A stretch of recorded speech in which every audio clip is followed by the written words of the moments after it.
నమస్కారం. వనవానికి స్వాగతం. ఈరోజు వార్తలలోని ముఖ్యాంశాలు. అల్లూరి సీతారామరాజు జిల్లా రంపచోడవరం గ్రామంలో మహిళల్లో హైందవ చైతన్యం తీసుకురావాలనే ఉన్నత లక్ష్యంతో రామసేన ఆధ్వర్యంలో రంపచోడవరంలో నిర్వహించిన బంగారు వరలక్ష్మి కానుక 3 లక్కీడ్రా కార్యక్రమం విజయవంతంగా ముగిసింది.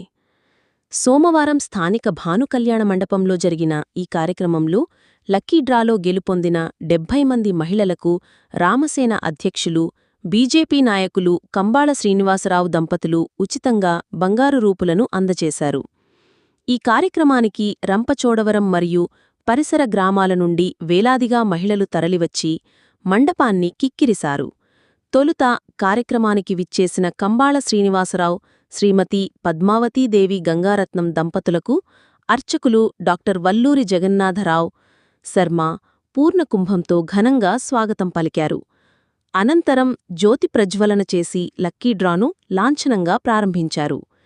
ఈ సందర్భంగా కంబాళ శ్రీనివాసరావు మాట్లాడుతూ, మహిళామూర్తుల్లో హైందవ చైతన్యం నింపాలనే గొప్ప సంకల్పంతో ఈ కార్యక్రమాన్ని నిర్వహిస్తున్నట్లు తెలిపారు.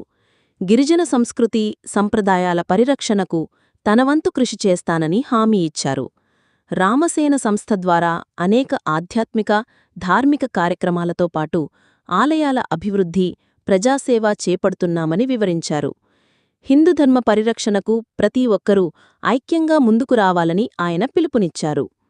ఈ కార్యక్రమంలో రామసేన సభ్యులు, బీజేపీ నాయకులు వరసాల ప్రసాద్, బత్తుల నానాజీ, రామసేన అధ్యక్షులు ఉంగరాల మణిరత్నం, ఆచారావు, పసల గణేష్, దేశాల నరేష్, మందపాటి సతీష్, ఎన్ శ్రీనివాసరావు, ఏ వెంకటేశ్వర్రావు, నల్లమిల్లి వెంకట రామారెడ్డి, రాయపాటి సత్తిబాబు, కె సుధా, గుర్ల అంకశ్రీనివాసరావు రెడ్డి, ముల్లి నాగమణి, జొన్నలగడ్డ, నాగవెంకట సత్యనారాయణ, పి వెంకటలక్ష్మి, పింజర్ల నాగవీర భద్రరావు, కరణం కోటేశ్వరరావు, పురుషోత్తం తదితరులు పాల్గొన్నారు.